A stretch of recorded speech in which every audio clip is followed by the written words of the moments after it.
నమస్కారం. నా పేరు డాక్టర్ కె వెంకట సుబ్బయ్య, ఉద్యాన శాస్త్ర విభాగ శాస్త్రవేత్త, కృషి విజ్ఞాన కేంద్రం, డాక్టర్ వైఎస్ఆర్ ఉద్యాన విశ్వవిద్యాలయం, వెంకటరామన్నగూడెం. ఈరోజు కార్యక్రమంలో రబీ సీజన్లో కూరగాయల సాగులో చేపట్టవలసినటువంటి మేలైన యాజమాన్య పద్ధతుల గురించి క్లుప్తంగా వివరిస్తాను. ఎత్తైన బెడ్ల మీద మల్చింగ్ వేసుకున్నట్లయితే మనకి ఎక్కువ దిగుబడులు రావడానికి ఆస్కారం ఉంటుంది. కాబట్టి ఈ యొక్క మల్చింగ్ గురించి క్లుప్తంగా, దాని యొక్క ఉపయోగాల గురించి కూడా క్లుప్తంగా వివరిస్తాను.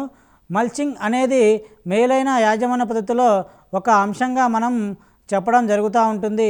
ఈ విధంగా మల్చింగ్ చేయడం వలన నేల ఉష్ణోగ్రత పెరిగి మొక్క త్వరగా పెరగడమే కాక నేల నుండి నీటి ఆవిరి తగ్గి నీరు ఆదా అవుతుంది. అదేవిధంగా మల్చి వలన కలుపు సమస్య తగ్గించడమే కాక దానికి అయ్యే ఖర్చును కూడా తగ్గించవచ్చు. అంతేకాకుండా ఈ మల్చింగ్ నీటి సదుపాయం తక్కువగా ఉన్న ప్రాంతాలలో ఈ మల్చింగ్ వేసుకోవడం వలన నీటి ఆదా తగ్గి ఎక్కువ దిగుబడులు రావడానికి ఆస్కారం ఉంటుంది. కాబట్టి ఇన్ని ఉపయోగాలు ఉన్నటువంటి మల్చును మీద మనము ఈ యొక్క రబీ సీజన్లో కూరగాయలు చేసుకోవడం వల్ల అధిక దిగుబడులు రావడం జరుగుతూ ఉంటుంది.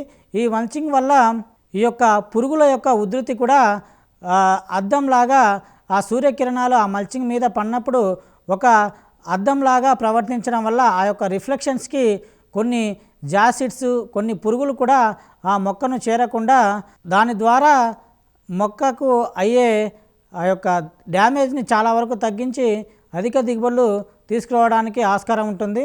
అదేవిధంగా ఈ మల్చింగ్తో పాటు డ్రిప్ పద్ధతిని కూడా వాడడం వల్ల కూడా మనకి మంచి దిగుబడులు రావడం జరుగుతూ ఉంటుంది. డ్రిప్ లేదా బిందు సేద్యం అని కూడా అంటారు. ఈ పద్ధతిని కూరగాయల సాగులో అవలంబించడం వలన భూమిలో తేమ హెచ్చుతగ్గులు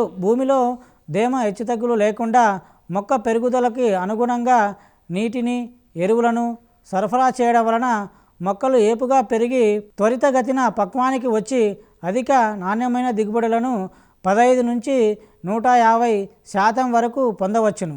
ఈ విధానాన్ని అవలంబించడం వలన 90 నుంచి 95% వరకు నీటి వినియోగ సామర్థ్యాన్ని పెంచడమే కాకుండా 21 నుంచి 50% వరకు నీటిని ఆదా చేయడం జరుగుతూ ఉంటుంది.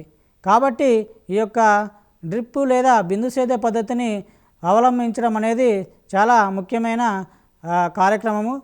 అదేవిధంగా ఈ యొక్క రబీ సీజన్ కూరగాయలలో పోషక యాజమాన్యం గురించి మనం చూసుకున్నట్లయితే, పోషణ గురించి ఆలోచించినట్లయితే ఆఖరి దుక్కులో ఎకరాకి 8 నుంచి 10 టన్నుల పశువుల ఎరువుతో పాటు 200 కిలోల వేపపిండిని, అదేవిధంగా 2 కిలోల అజోస్పైరిలంని, అదేవిధంగా 2 కిలోల పాస్పోబ్యాక్టీరియంని, అదేవిధంగా 60 నుంచి 80 కిలోల భాస్వరం, 40 కిలోల పొటాషియం ఇచ్చే ఎరువులను వేసుకోవాలి.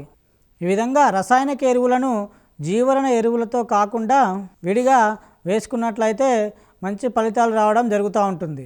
ఈ విధంగా రసాయనిక ఎరువులతో పాటు జీవన ఎరువులను వేసేటప్పుడు ఈ యొక్క రసాయనిక ఎరువులను, జీవన ఎరువులను విడివిడిగా ఒక 20 రోజుల నుంచి 30 రోజుల కాల పరిమితి వచ్చే విధంగా, మధ్యలో గ్యాప్ వచ్చే విధంగా వేసుకున్నట్లయితే మంచి ఫలితాలు వచ్చేదానికి ఆస్కారం ఉంటుంది.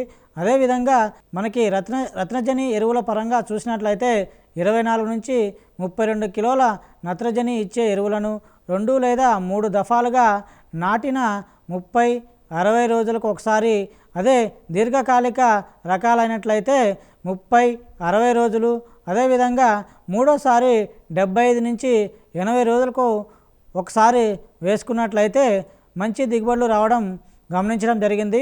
అదేవిధంగా నత్రజని ఎరువులతో పాటు పొటాష్ ఇచ్చే ఎరువులను పైపాటుగా వేసుకున్నట్లయితే గడ్డ నాణ్యత పెరగడమే కాకుండా ట్రాన్స్పోర్ట్కి అది ఎక్కువ రోజులు నిల్వ ఉండి మార్కెట్లో మంచి ధర పలకడం జరుగుతూ ఉంటుంది.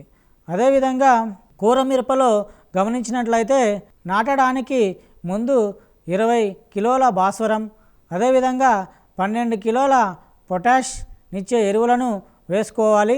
అదేవిధంగా నాటిన 30, 60, 90 రోజులకు ఒకసారి నత్రజని 16 కిలోలు, అదేవిధంగా పొటాషు 7 కిలోల చొప్పున 3 దఫాలుగా వేసినట్లయితే ఈ యొక్క కూర మిరపలో మంచి దిగుబడులు రాబట్టడానికి ఆస్కారం ఉండడం జరుగుతుంది.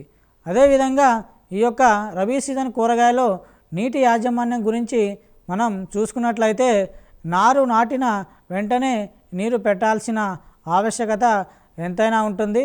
అది ఈ యొక్క నీరు పెట్టడం అనేది ఆ యొక్క నేల స్వభావాన్ని బట్టి 7 నుంచి 10 రోజులకు ఒకసారి మనము నీరు పెట్టుకున్నట్లయితే మంచి దిగుబడులు రావడానికి ఆస్కారం ఉంటుంది. ఈ విధంగా తేలిక నేలను అయితే 6 రోజులకు ఒకసారి, అదేవిధంగా భారమైన నేల అంటే నల్లరేగడి నేలలు అయినట్లయితే 10 రోజులకు ఒకసారి నీరు పెట్టుకోవాల్సిన అవసరం ఉంటుంది. అదేవిధంగా గడ్డలను కోతకు వచ్చే ముందు నీటిని పెట్టడం ఆపివేయడం ఎంతైనా శ్రేయస్కరంగా ఉంటుంది. ఒకవేళ నీరు ఇచ్చినట్లయితే గడ్డలు పగిలిపోయే అవకాశం ఉంటుంది. కాబట్టి అదేవిధంగా కూర మిరపలో కూడా నేల స్వభావాన్ని బట్టి 7 నుంచి 10 రోజులకు ఒకసారి నీటిని అందించాల్సిన అవసరం ఉంటుంది. ఈ యొక్క రబీ సీజన్లో వేసుకున్నటువంటి కూరగాయలలో మంచి దిగుబడులు తీసుకురావడానికి చాలా ఆస్కారం ఉంటుందని ఆశిస్తున్నాను.